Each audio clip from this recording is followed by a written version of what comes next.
सरपंच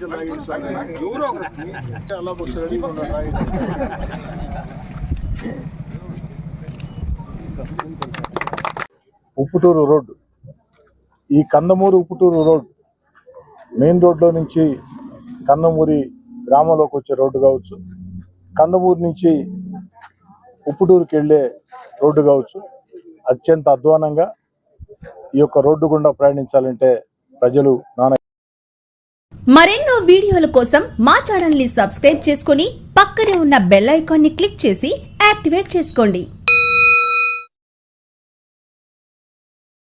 2.5 కోట్ల రూపాయల వ్యయంతో ఈ మెయిన్ రోడ్ నుంచి కందమూరు ఊళ్ళోకి వచ్చే మెయిన్ రోడ్, కందమూరు నుంచి ఉప్పుటూరుకి వెళ్ళే మెయిన్ రోడ్ ఈరోజు శంకుస్థాపన చేసుకోవడం జరిగింది.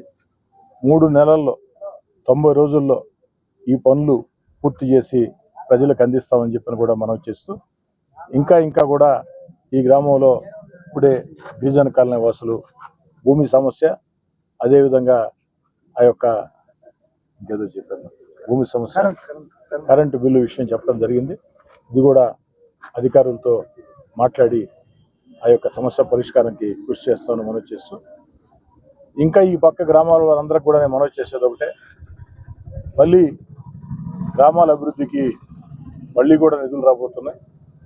గ్రామాల్లో ఎక్కడెక్కడైతే రోడ్లు కావచ్చు, కాలువలు కావచ్చు, ఆ యొక్క శ్మశానాలకి కారీ గోడలు కావచ్చు, శ్మశానాలకి అభివృద్ధి పనులు కావచ్చు, ఇంకా ప్రజలకు మేళ్లు చేసే అన్ని కార్యక్రమాలకు కూడా ప్రతిపాదనలు సిద్ధం చేయాలని కోరుకుంటూ దాదాపు సంవత్సరం దాటింది తెలుగుదేశం పార్టీ కూటమి ప్రజలందరూ ఆశీస్సులతో అధికారంలోకి వచ్చి ఈ సంవత్సరం రోజుల్లోనే అద్భుతంగా మహోద్భుతంగా ఆ యొక్క అభివృద్ధి పనులు చేపట్టడం జరిగింది.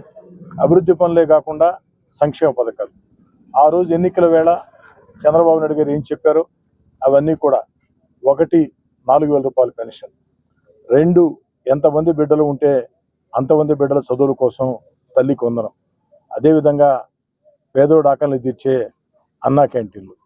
ఈ విధంగా రాష్ట్ర ఆర్థిక పరిస్థితి బాగా లేకున్నా గత ప్రభుత్వ విధానాలతో రాష్ట్రం ఆర్థికంగా దివాలా తీసిన ఎన్నికలు ఇచ్చిన హామీల్ని ఒక్కొక్కటి నెరవేర్చుకుంటూ వస్తున్నారు.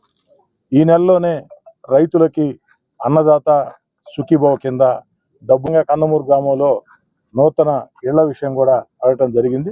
ఆ యొక్క ఇల్లు కూడా త్వరలోనే అన్ని రకాల అవకాశాలు తీసుకుని ఏర్పాటు చేస్తాను మాట ఇస్తూ గ్రామాల్లో అందరినీ కోరుకునేది ఒకటే, ఎక్కడా కూడా కక్షలు కార్పణ్యాలు లేకుండా, కులాలు మతాలు పార్టీల భేదం లేకుండా ఎన్నికల వేళ మాత్రమే పార్టీలు జెండాలు అజెండాలు, ఎన్నికలు లేని వేళ ఆ యొక్క గ్రామాల అభివృద్ధికి నేను సిద్ధంగా ఉన్నా.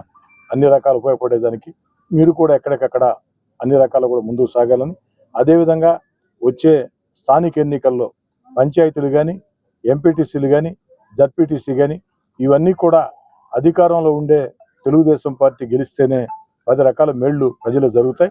కాబట్టి గతంలో ఏ విధంగా మనం 100కు 100% సర్పంచులు, 100కు 100% ఎంపీటీసీలు, జడ్పీటీసీలు, అదేవిధంగా నగర కార్పొరేషన్లో 26 డివిజన్లు గెలిచాము. ఈసారి కూడా నెల్లూరు రూరల్ నియోజకవర్గంలో 100కు 100% అన్ని సర్పంచులు, ఎంపీటీసీలు, జడ్పీటీసీ, కార్పొరేటర్లు కూడా మనం గెలిచి చంద్రబాబు నాయుడు గారికి బహుమానంగా